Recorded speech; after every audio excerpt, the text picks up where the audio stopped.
Hello, everyone. This is Mr. Frisco, and this is my real estate podcast. Let's embrace that exciting journey together.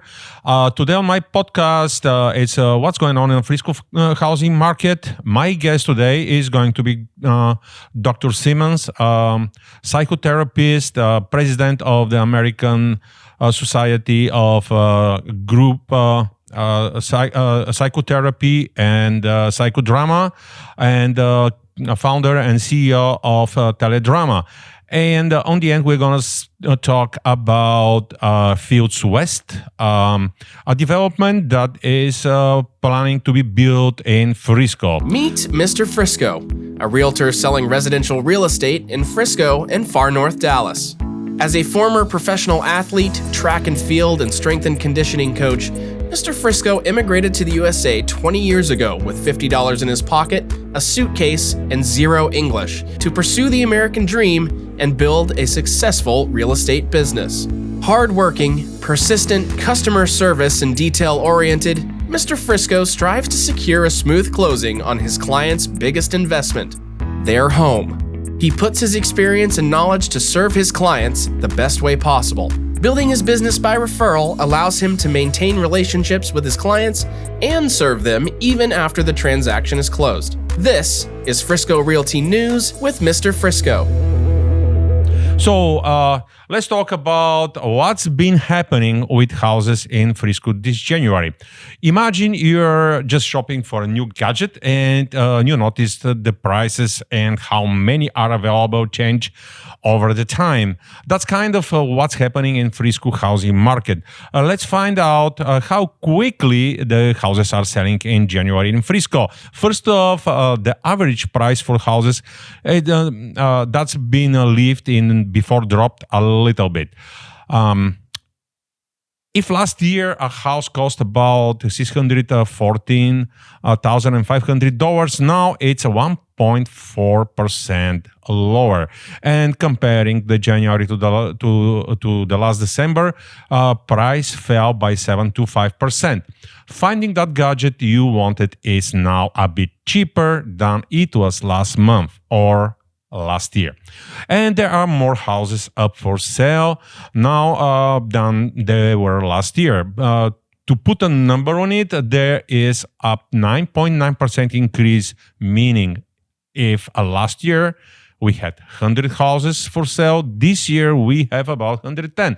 Even from December to January, the number of houses for sale increased slightly with 2.6%. So if you are looking to buy, you have got more opportunities and options now. Even though more houses are being sold this January compared to the last year, which is 16.3% more to be more exact, there was a drop in sales compared to December with 15.3%. And this means houses are still selling, but not as quickly as they were just a month ago. And if you are wondering how long it takes to sell a house, it's getting quicker. Last year, a house may sit for about 35 days before someone bought it. Now, believe it or not, it's selling a bit faster than that, which is good news for the sellers. And the pending sales are actually, you probably all know from my previous podcast that the pending sales are homes that are under contract and are sitting in escrow to be closed. So this January, 42.3% fewer of those sales nearly done deals are available, and 18.2% fewer than December. This slowdown means that even though people are still buying, they are not rushing into it as it was much as before. So the market is still hot for sellers since there are not many houses available. Only 1.5% of inventory on the market, which is pretty much a strong sellers market. But we can see that the market is starting to balance a bit.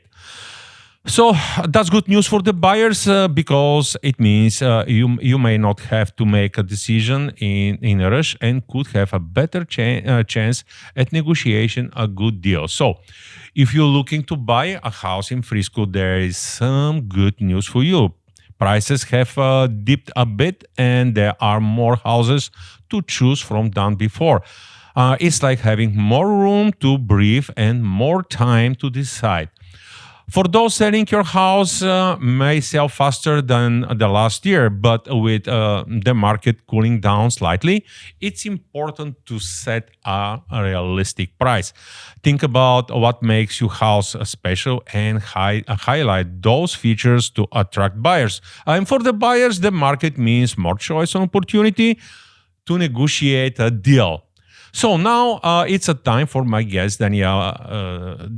Daniela Simmons, president of American Society of Group Psychotherapy and Psychodrama, and CEO and founder of Tele'Drama. Hey, Danny. Hi, Victor. Good to have you. Thank you. Thank you very much. Thanks for being guest on my show. Okay, so you are PhD in psychotherapy, all right, and you are a president of American Society of Group Psychotherapy and Psychodrama, correct? That is correct. CEO and founder of Tele'Drama. That's your company. That is correct. Okay, so let's tell us something about you first, okay? I know because we are friends as well. We talked about our immigration life, and many times we had exciting parts and sometimes very tough parts. You came here, I know, and you were a single mom. And tell us more about how did you get here? What did you graduate in Bulgaria? Just 1-2 minutes about your background. Of course. I arrived with my little 2-year-old son in September 2000. And before that, in Bulgaria, I was a psychologist, psychotherapist, the president of the National Association for Mental Health. And in my 20s, I also started issuing the first in Bulgaria journal on mental health and created a foundation. So I had a good professional development. However, then I won a green card. And I came to see how it is to live here and to be here. So 24 years later, I'm still here. Great. Okay. I like good stories, by the way, successful stories. Your success story. That's America all about success. So, how did you decide on a psychotherapy? And tell us more about this American Society that you're president of, and what this psychodrama is about. It's drama, sometimes I say drama. It sounds interesting. How dramatic is right? it? So tell us more about it. Yes. So I came from Bulgaria with 2 master's degrees, and one was in education and one was in psychotherapy. And when I came here as an immigrant, I worked in various businesses, just learning about the American culture and frankly surviving at first. And then I decided to apply for a doctoral program. I was accepted. And at the same time, I started working also in the field of elderly care. And step by step, at some point, I realized that it is time to go back to psychodrama. And psychodrama is, I started my training in psychodrama in my early 20s. So when I came to the United States, I was missing many things from back home. However, probably psychodrama was what I was missing the most. And so I had to go through a new certification process through the American Board of Examiners to become at first a practitioner and then a trainer. So you're asking, what is psychodrama? This is actually a very popular method. It was created by Dr. Jacob Moreno more than 100 years ago. And what is interesting is that the creator of psychodrama, his paternal ancestors are from Bulgaria. Several generations of the ancestors of Dr. Moreno were living in Pleven, Bulgaria. Wow. And their house is still there. And so then Dr. Moreno was born in Romania. The family moved to Vienna when he was only 4 years old. That is where he graduated as a psychiatrist. And at the time, Sigmund Freud was very popular. And actually, everything that was in the field of therapy was psychoanalysis and hypnosis. So Dr. Moreno created a new method that is combination between theater. He was influenced by theater and, of course, therapy. And the difference was that instead of analyzing and making interpretations, the therapist was allowing the person who is we call it in psychodrama protagonist, the client, the person, to recreate scenes from the past, from what needs therapy, and to see the problems from different perspectives. And also, what is interesting is that Dr. Moreno at first created the method as group psychotherapy. Later, he also added psychodrama as being available for individual therapy. So when Dr. Moreno was 34-year-old, he came to New York and he needed the big word, that's what he said. And he went to the conference of the American Psychiatric Association, took the microphone, and with an accent exactly like ours, Viktor, he announced, today I announced a new kind, psychotherapy, group psychotherapy. So many years later, of course, group psychotherapy is everywhere around the world, and it is a very popular psychotherapy. Wow, that's very interesting. You mentioned, that was the first years that most of the immigrants we did here, we tried to survive, work different jobs, and I'm so happy to see the successful stories of yours. When now you're president of that association, tell us about that association, how big it is, and how many years have you been involved with that association? Of course. Coming to New York, Dr. Moreno realized that there is a need of organization for people to come and learn from each other and to understand the method. So in 1942, he created the first organization, that is 82 years ago. And the name, as you already said, American Society of Group Psychotherapy and Psychodrama. And I'm so proud to be the president of this organization, and this is my 6th year as a president, because I can only imagine all of the great group psychotherapists and psychodramatists before me who have been co-creating the method. So the organization, yes, the organization is national. We have many international members as well, and there is a fantastic structure, many committees, many activities. During COVID, we were meeting mostly online, and now we are back to meeting also in physical spaces. The upcoming big event is the 82nd annual conference of the organization that will be held in early April in Los Angeles. Wow, great. So after 82 years, this organization has a Bulgarian president after the creator who had Bulgarian heritage. That is correct. Wow. Okay. Wow. The world is very small. That's great. Okay.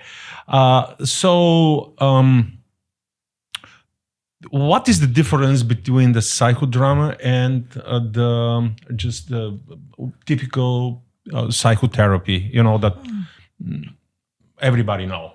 What differentiated?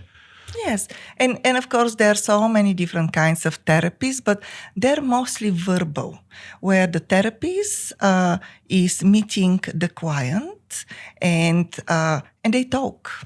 And we, the people, we are very social. We learn since our childhood what is appropriate to say, how to say it. So it is very easy for us to hide information because we are vulnerable. And we may have difficulty to talk about shame, guilt, anger, and other emotions. And in psychodrama, we talk a little bit and mostly express. We move into action. So, for example, if our client has had a traumatic experience in their childhood, we recreate the childhood, not the actual traumatic experience so that we don't re-traumatize them, but we go to the childhood to work on, to see the client, to see what was happening there. And very often they will reach a new perspective, but also we recreate, for example, if the child had some encounter, that is a term that we use, some unpleasant encounter with a friend during elementary school. So where did that happen? For example, in the corridor. So we imagine where is the corridor at school and how many children are there, what is happening and how are they behaving. So it is a very interesting, again, there is a lot of theater involved into the method. And but again, the difference is that the therapist allows and encourages the client to reach their own perspective, to start working on their own change. And there's also one very distinct difference that in most therapies, the purpose is awareness, understanding why the person has some problems. While in psychodrama, there is a second step, which is healing. Okay, so now you understand what is going on. How are you going to get better? So we call it catharsis of abstraction and catharsis of integration. What are we going to do now? Can we imagine the moment when you'll be healed? So it is very interesting, and I hope that more and more people will be able someday to experience this method. I also want to say that from psychodrama, from the creation of Dr. Moreno, many other very popular methods today, they also rooted from psychodrama. For example, all other expressive therapies as drama therapy, music, art, poetry, dance and movement, family therapy, and many others. Oh yeah, so it's more interactive and involves more the client and the patient in the therapy. Very interactive, and when there is a group, every member of the group participates in the psychodrama. Oh, okay. Well, yeah, we all have. Usually the childhood is beautiful, but you will have something happen somewhere there that probably we hide or just keep deep in us, you know. Mm-hmm. So that's great. So tell the audience more about your company, Tele'Drama. You're a founder and CEO of Tele'Drama. Yes. I know a little bit of the history. I know that COVID actually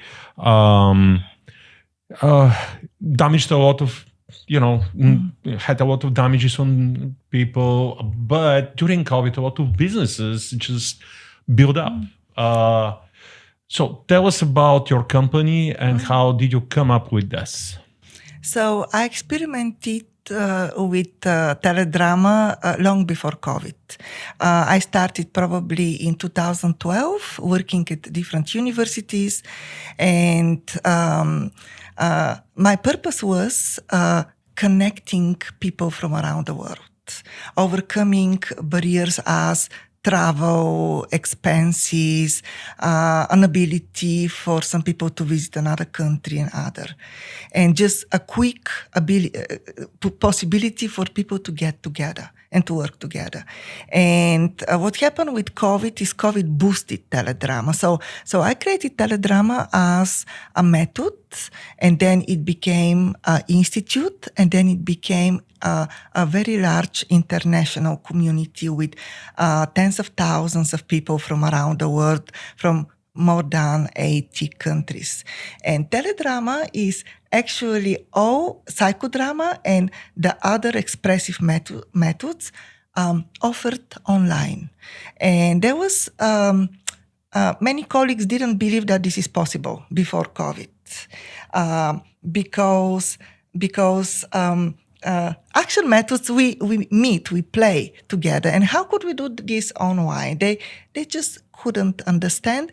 And then when COVID happened, this was the only possibility, because therapists needed to continue helping their clients. Trainers needed to continue their training groups. So it seemed like people from around the world needed this. They came to Tele'Drama to learn.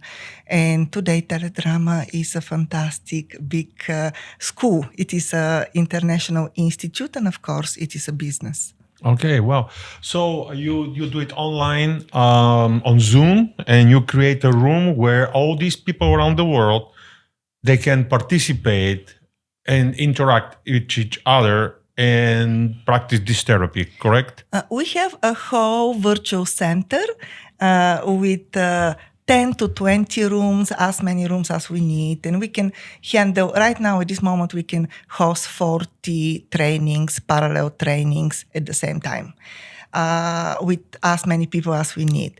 And even though we started with working, through Zoom, live meetings, we do not do webinars. We always have live meetings as if we are meeting in the physical space. So we started working virtually, and then I created additional methodology about offering it also hybrid, where some people can connect from home individually, and then groups of people can also connect, and we work together.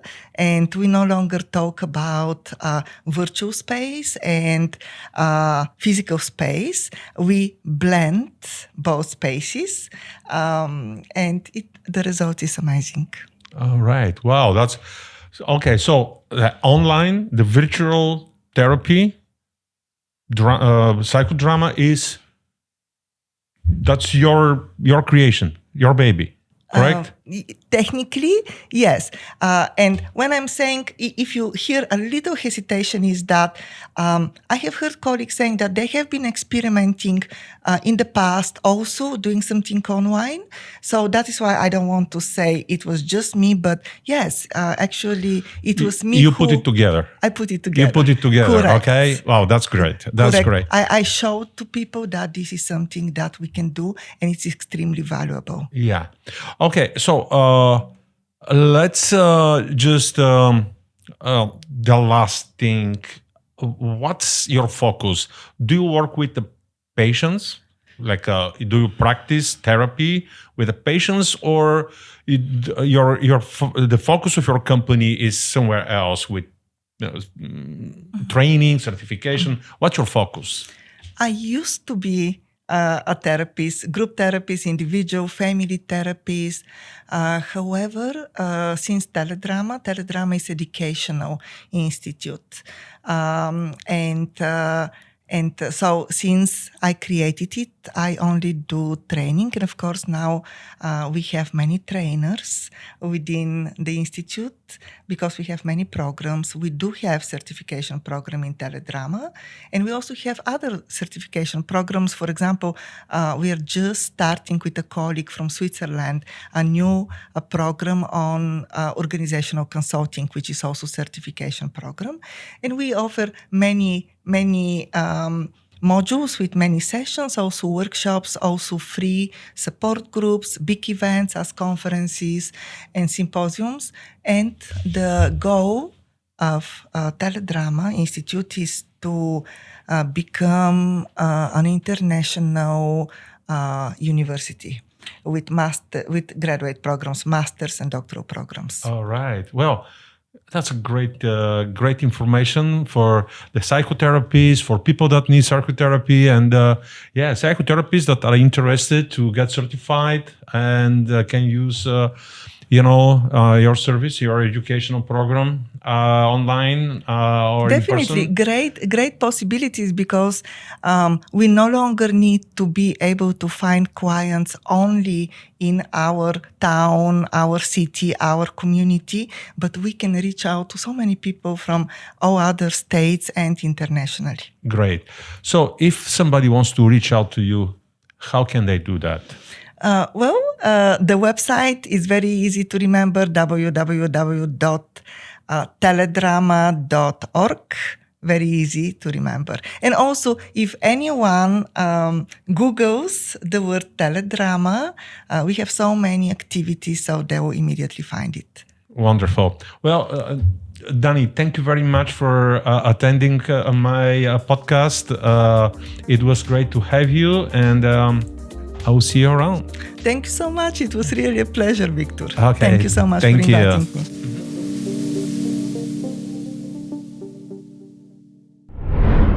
So let's talk about Fields West.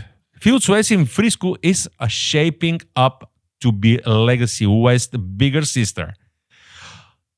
Led by Fahimi Karhan of Karhan Companies, this new stop will be a big deal. Located near the Dallas North Tollway and Panther Creek Parkway, Fields West is a part of a huge area currently being developed, covering 2,500 acres. Fields West is going to be similar to Legacy West, but even larger.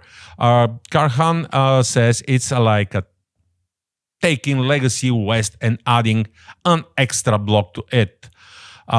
He is the genius who made Legacy West a hit, and now he is bringing his magic to Frisco. He loves creating places where people can shop, eat, and have fun, and that's exactly what he plans to do with Fields West. This place will spread over 55 acres and will have 2 hotels, shops, places to eat, and even a concert space. Fields West is just a small piece of the larger Fields development.